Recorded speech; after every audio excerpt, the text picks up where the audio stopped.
Hello दोस्तों, मेरा नाम है दीपिका खुड़े और आज के हमारे वीडियो में मैं म्यूचुअल फंड निवेशकों को होने वाली सबसे बड़ी दुविधा, जी हाँ, कि ये बेस्ट म्यूचुअल फंड्स क्या होते हैं, कैसे दिखते हैं, कहाँ से आते हैं, इसके बारे में चर्चा करने वाली हूँ। लेकिन उसके पहले आइए देखते हैं ये मजेदार clip.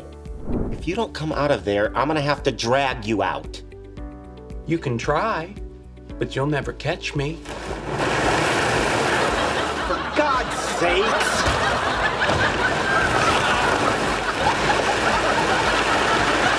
Just come here! Bazinga! Bazinga! Bazinga! तो देखा आपने, मेरे हिसाब से ना इस क्लिप में जो लेनर्ड है वो आपके और मेरी तरह एक म्यूचुअल फंड इन्वेस्टर ही है और वो जो बॉल्स है ना पिट में वो सैकड़ों हजारों म्यूचुअल फंड स्कीम्स है और शेल्डन है बेस्ट म्यूचुअल फंड और हम भी लेनर्ड की तरह ही शेल्डन को ढूंढने में बिजी हो जाते हैं। लेकिन प्रॉब्लम ये है कि अगर हमें पता ही नहीं है कि बेस्ट म्यूचुअल फंड्स दिखते कैसे हैं या होते कैसे हैं तो आप उन्हें ढूंढोगे कैसे, और यही हम चर्चा करने वाले हैं आज के वीडियो में। आज के वीडियो में मैं आपको ऐसे कुछ पैरामीटर्स बताने वाली हूँ जो आपको बेस्ट म्यूचुअल फंड्स ढूंढने में मदद कर सकते हैं। तो चलिए इस वीडियो की शुरुआत करते हैं। तो सबसे पहला पैरामीटर जो आपको बेस्ट म्यूचुअल फंड्स में देखना चाहिए वो है उसका अंडरलाइंग पोर्टफोलियो। देखिए, आपकी जो म्यूचुअल फंड की जर्नी है ना वो एक एक्चुअल सफर जैसा ही है, हिंदी वाला सफर। तो बेसिकली अगर आपको 10-15 घंटे ड्राइव करना है और आपको उसके लिए गाड़ी रेंट पे चाहिए तो आप उस गाड़ी में क्या देखोगे? क्या आप ये देखोगे कि गाड़ी का रंग कैसा है, कि भाई लाल कलर नहीं चाहिए, हमें तो ब्लू ही चाहिए, या आप ये देखोगे कि गाड़ी में लेदर सीट्स है कि नहीं, या आप ये देखोगे कि हॉर्न का आवाज कैसा है? नहीं ना, आप ये देखोगे कि गाड़ी माइलेज कितना देती है, आप देखोगे कि गाड़ी का इंजन कैसा है। तो बेसिकली आप बाहर की खूबसूरती नहीं, अंदर की खूबसूरती देखना चाहते हो। उसी तरह एक म्यूचुअल फंड स्कीम ज्यादा कुछ नहीं होता, बेसिकली उसके स्टॉक्स पे ही निर्धारित होता है। तो आपका जो फंड मैनेजर है वो क्या करेगा? वो आपसे पैसे लेगा, मुझसे पैसे लेगा, शर्मा जी से पैसे लेगा, शर्मा जी के बेटे से पैसे लेगा और ये सारे पैसे इकट्ठा करके जाके स्टॉक्स खरीदेगा मार्केट में। अब आपके म्यूचुअल फंड का परफॉर्मेंस इन्हीं स्टॉक्स पे डिपेंडेंट है। अगर ये स्टॉक्स अच्छे परफॉर्म किए तो आपका म्यूचुअल फंड भी अच्छा ही परफॉर्म करेगा, और अगर ये स्टॉक्स अच्छे नहीं हैं तो आपका फंड मैनेजर कितना ही अच्छा क्यों ना हो, वो म्यूचुअल फंड परफॉर्म नहीं करेगा।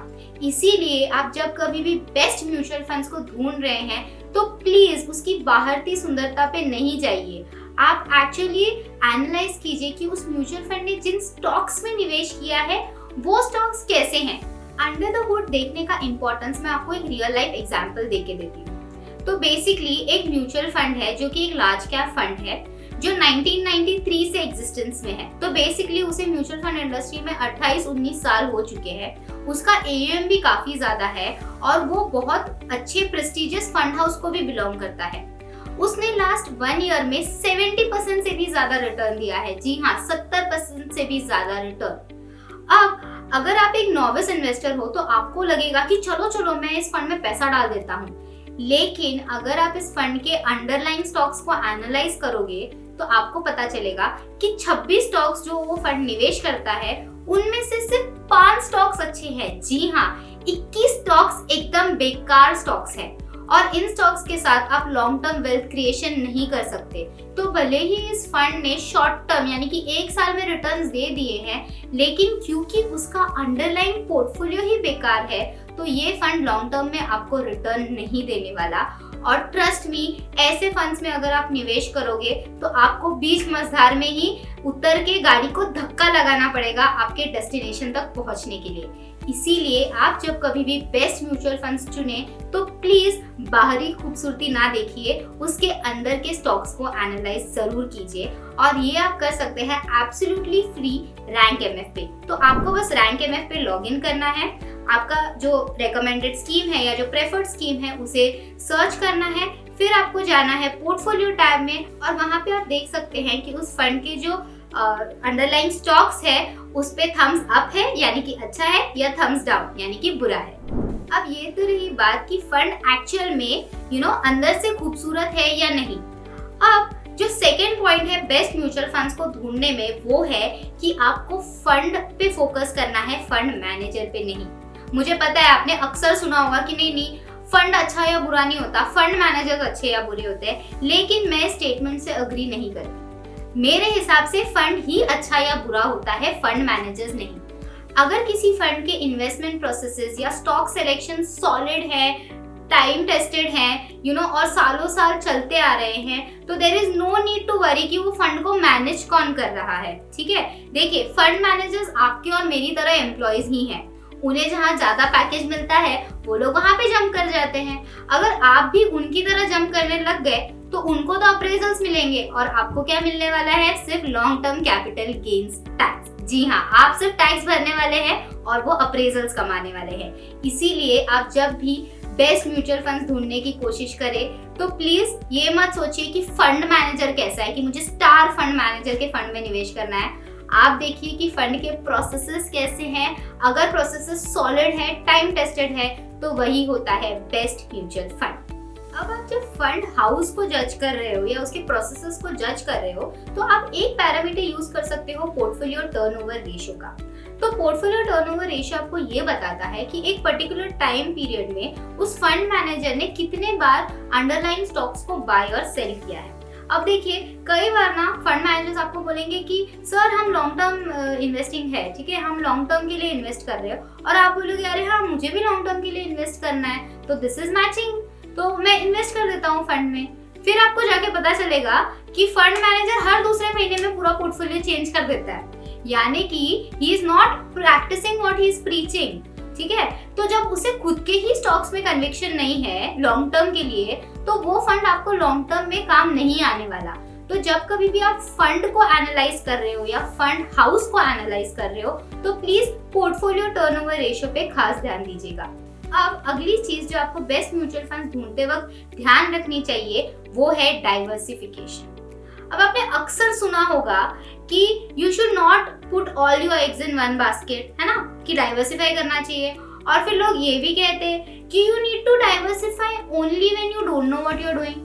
तो भाई इंसान करे तो करे क्या, बोले तो बोले क्या। तो देखिए पॉइंट है आपको एडिक्वेट डाइवर्सिफिकेशन करना है, ना अंडर डाइवर्सिफिकेशन ना ओवर डाइवर्सिफिकेशन। अंडर डाइवर्सिफिकेशन में क्या होगा कि basically fund manager particular sectors में ही इन्वेस्ट करेगा, लेकिन अगर वो सेक्टर्स नहीं चले तो प्रॉब्लम है कि आपका जो म्यूचुअल फंड है स्कीम, उसका एक बहुत बड़ा चंक लॉसेस में चला जाएगा। तो ये है प्रॉब्लम अंडर डाइवर्सिफिकेशन से। अब ओवर डाइवर्सिफिकेशन की अलग ही प्रॉब्लम है। दिस इज सिमिलर टू आप किसी शादी में जाते हो और वहां पे एक मस्त बुफे स्प्रेड है और आपके पास थाली है और आप सारे डिशेस ले लेते हो, ठीक है, आपने सारे 20-25 डिशेस ले लिए उस थाली में, और फिर आप रियलाइज करते हो कि इसमें से तो भाई 3-4 ही स्वाद डिशेस है, बहुत यम्मी डिशेस है जो आपको खानी है। लेकिन अब दिक्कत है कि आप ये 3-4 डिशेस बहुत कम मात्रा में खा सकते हो क्योंकि आपको बाकी भी तो 25-30 डिशेस खानी है ना। ऐसे ही होता है, कई बार फंड मैनेजर्स इतने ज्यादा स्टॉक्स में डाइवर्सिफाई कर देते हैं कि अगर कोई स्टॉक्स बहुत अच्छे चले ना तो भी आपके म्यूचुअल फंड में ज्यादा उसका इफेक्ट नहीं पड़ने वाला। इसीलिए आप जब कभी भी बेस्ट म्यूचुअल फंड ढूंढ रहे हैं तो प्लीज इंश्योर कीजिए कि वो फंड एडिक्वेटली डाइवर्सिफाइड हो, यानी कि उसके कैटेगरी में बाकी जो फंड्स है वो जितने स्टॉक्स में निवेश कर रहे हैं आपका फंड भी उसके आसपास ही स्टॉक्स में निवेश करे, ना ओवर डाइवर्सिफाई करे ना अंडर डाइवर्सिफाई करे। अब ये तो रही इंडिविजुअल म्यूचुअल फंड स्कीम्स की बात। जब आप पोर्टफोलियो बिल्ड कर रहे होते हो ना, तब मैंने ये नोट किया है कि कई बार इन्वेस्टर्स हो या एडवाइजर्स हो वो इस छोटी सी बारीक चीज पर ध्यान नहीं देते। For example let's say there are 2 schemes, एक है एक्सिस ब्लू चिप स्कीम और दूसरी है Canara Robeco blue chip equity fund. अब ये दोनों ही फंड लार्ज कैप स्पेस में काफी पॉपुलर हैं। तो आपके पास इन फंड्स में से एक फंड है और आपका एडवाइजर बोलता है सर ये दूसरा फंड भी बहुत अच्छा परफॉर्म कर रहा है, चलिए इसमें भी पैसा डालते हैं। और आप बोलते हो हाँ डाइवर्सिफाई तो करना ही है, चलो इसमें भी डाल देते हैं। लेकिन क्या आपको पता है इन दोनों फंड्स में 61% का ओवरलैप है। जी हाँ, 61% का ओवरलैप है एक्सिस ब्लू चिप फंड में और Canara Robeco blue chip equity fund में। तो आप ना सिर्फ नाम के लिए डाइवर्सिफाई कर रहे हो, एक्चुअल डाइवर्सिफिकेशन हो नहीं रही है। अब अगली चीज जो आपको बेस्ट म्यूचुअल फंड ढूंढते वक्त खास ध्यान रखना है वो है उस फंड का AUM यानी कि असेट्स अंडर मैनेजमेंट। देखिए, असेट्स अंडर मैनेजमेंट क्या होता है? बेसिकली वो सारा पैसा जो एक पर्टिकुलर फंड मैनेज करता है। अब आप बोल रहे होगे लेकिन दीपिका, जितना वो फंड का AUM ज्यादा है इसका मतलब है वो फंड उतना ही अच्छा परफॉर्म कर रहा है, इसीलिए लोग उसी फंड में पैसा डाल रहे हैं, इसीलिए उसका AUM ग्रो हो रहा है। और आपका ये एक्सप्लेनेशन एकदम करेक्ट होगा, लेकिन प्रॉब्लम तब आती है जब एक फंड का AUM इतना ज्यादा बढ़ जाता है कि वो उस फंड के ग्रोथ को हैम्पर करने लगे।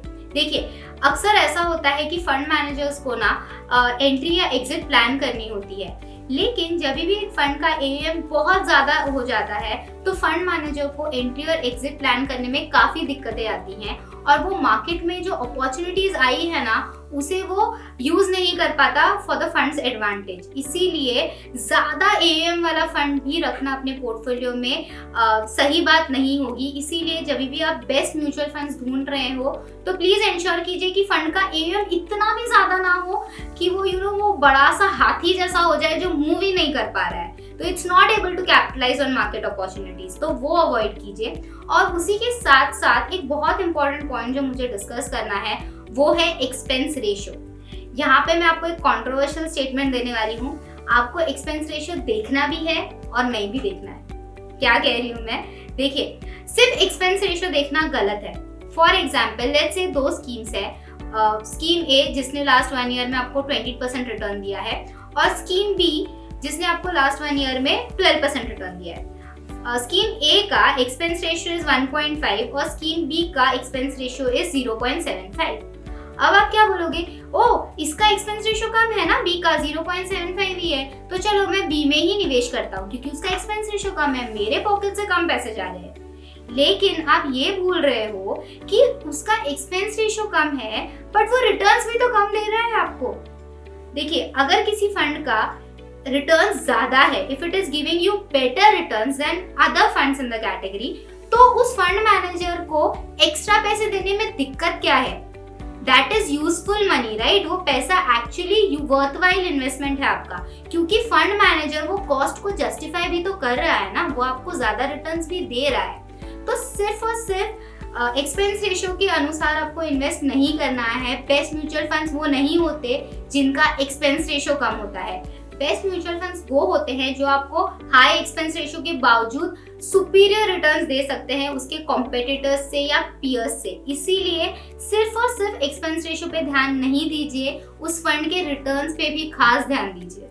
और आखिरी चीज जो आपको देखनी चाहिए बेस्ट म्यूचुअल फंड्स में, और मैंने ये जानबूझ के आखिर में रखा है क्योंकि मैं चाहती हूँ कि आप समझे कि ये आपका प्राइम फोकस नहीं है, इस उस फंड का long term performance, rather long term consistent performance. देखिए, पास्ट परफॉर्मेंस कभी भी आपको फ्यूचर परफॉर्मेंस गारंटी नहीं करने वाला, इसीलिए मेरा फर्स्ट पॉइंट यही था कि आप अंडरलाइन स्टॉक्स देखो। अगर अंडरलाइन स्टॉक्स अच्छे हैं तो यू कैन से कि फंड फ्यूचर में अच्छा ही परफॉर्म करने वाला है, ठीक है? तो आप जब भी कोई फंड में निवेश करो तो आप उसका परफॉर्मेंस देखिए, लेकिन आप उसका लॉन्ग टर्म परफॉर्मेंस देखिए। अब लॉन्ग टर्म का मतलब है 5 साल का परफॉर्मेंस, 7 साल का परफॉर्मेंस, 10 साल का परफॉर्मेंस। क्यों? क्योंकि आप एक लॉन्ग टर्म इन्वेस्टर हो। तो अगर आप एक लॉन्ग टर्म इन्वेस्टर हो तो आप शॉर्ट टर्म परफॉर्मेंस क्यों देख रहे हो? शॉर्ट टर्म में शायद उस म्यूचुअल फंड मैनेजर ने जिस पर्टिकुलर सेक्टर पे बेट किया है, शायद वो बेट सक्सेसफुल हो और वो सेक्टर सच्ची में चल जाए, तो ऑफ कोर्स वो फंड शॉर्ट टर्म में तो आपको अच्छे रिटर्न्स दिखाएगा। लेकिन लॉन्ग टर्म का क्या? हमें एक ऐसा फंड चाहिए जो लॉन्ग टर्म में अच्छा परफॉर्मेंस करे। तो बेस्ट म्यूचुअल फंड्स वही होते हैं जो आपको लॉन्ग टर्म में अच्छा परफॉर्मेंस देते हैं, वो भी कंसिस्टेंटली। फॉर एग्जाम्पल 2 फंड्स है, फंड ए और फंड बी। फंड ए ने आपको फर्स्ट ईयर में 20% का रिटर्न दिया, सेकेंड ईयर में -5% का रिटर्न दिया, थर्ड ईयर में 2% का रिटर्न दिया और फोर्थ ईयर में 10% का रिटर्न दिया। जबकि फंड बी है जिसने आपको फर्स्ट ईयर में 10% का रिटर्न दिया, सेकेंड पर्सेंट में 7% का रिटर्न दिया, थर्ड ईयर में उसने आपको 12% का रिटर्न दिया और फोर्थ ईयर में उसने आपको 13% का रिटर्न दिया। तो अगर आप एक स्मार्ट इन्वेस्टर हैं तो आपको समझेगा कि आपको फंड ए नहीं चुनना है। क्यों? क्योंकि उसके रिटर्न्स कंसिस्टेंट ही नहीं है। पहले साल में 20% सब कुछ अच्छा और दूसरे साल में डायरेक्ट -5%। तो ऐसे फंड में आप कंसिस्टेंटली रिटर्न्स नहीं जनरेट कर पाओगे, जबकि जो फंड बी है उसने आपको कंसिस्टेंटली रिटर्न दिया है, कभी 10%, कभी 7%, कभी 12%, कभी 13%. So the returns are much more consistent than fund A. तो जब कभी भी आप बेस्ट म्यूचुअल फंड्स चुन रहे हो तो परसेंटेज ऑफ रिटर्न से ज्यादा इंपॉर्टेंट है कि आप कंसिस्टेंसी ऑफ रिटर्न्स पे ध्यान दें. अगर वो फंड कंसिस्टेंटली रिटर्न्स दे रहा है तो वो एक बेस्ट म्यूचुअल फंड ही है. अगली चीज जो आपको बेस्ट म्यूचुअल फंड्स ढूंढते वक्त ध्यान रखनी है वो है रिस्क एडजस्टेड रिटर्न, जैसे कि आपका शार्पे रेशियो हो गया. तो बेसिकली शार्पे रेशियो आपको बताता है कि जो फंड टोटल रिस्क लेता है ना, उसके अगेंस्ट वो जो रिटर्न्स देता है उसका रिलेशन कैसा है. तो जितना ज्यादा आपका शार्पे रेशियो होगा उतना बेटर है. इसका मतलब है कि उतना अच्छा रिस्क एडजस्टेड रिटर्न आपका फंड आपको दे पाया है. तो always aim for higher Sharpe ratio. फिर नेक्स्ट एक पैरामीटर है स्टैंडर्ड डिविएशन. स्टैंडर्ड डिविएशन आपको बताता है कि जो नॉर्मल रिटर्न है उससे वो फंड कितना डिविएट हुआ है. तो जितना ज्यादा स्टैंडर्ड डिविएशन होगा उतना ही वो फंड वॉलेटाइल होगा. और अगर आप एक कंजर्वेटिव इन्वेस्टर हो तो आपको ऐसे हाई स्टैंडर्ड डिविएशन वाले फंड्स अवॉइड ही करने चाहिए. और लास्ट चीज जो आपको ध्यान रखनी है बेस्ट म्यूचुअल फंड्स चुनते वक्त, जो एक पैरामीटर है रिस्क रिटर्न रेशियो में, वो है आपका अल्फा. जी हाँ, अल्फा आपको बताता है कि आपके फंड मैनेजर ने उसके बेंचमार्क से जो ज्यादा रिस्क लिया है उसके अगेंस्ट उसने कितना रिटर्न्स जनरेट करके दिया है एक फंड को. तो जितना ज्यादा उस फंड का अल्फा होगा उतना ज्यादा उस फंड मैनेजर ने बीट किया है इंडेक्स को vis-a-vis the risk that it has taken. तो always aim for a higher Sharpe ratio, lower standard deviation and a high alpha. और सॉर्टिनो रेशियो भी हमेशा हाई ही होना चाहिए बेस्ट म्यूचुअल फंड्स का. तो ये थी वो चीजें जो आपको बेस्ट म्यूचुअल फंड चुनते वक्त ध्यान देना है. बेस्ट म्यूचुअल फंड्स वही है जो आपके रिस्क प्रोफाइल को मैच करे. बेस्ट म्यूचुअल फंड्स वही है जो आपके इन्वेस्टमेंट होराइजन को मैच करे. और most importantly best mutual funds वही है जो आपको आपके फाइनेंशियल गोल्स अचीव करने में मदद करे. अब आपको अगर बेस्ट म्यूचुअल फंड्स ढूंढने में ये सारी मेहनत नहीं करनी है, विच आई एम श्योर आपको नहीं करनी होगी, तो इसका एक बहुत सिंपल सोल्यूशन है.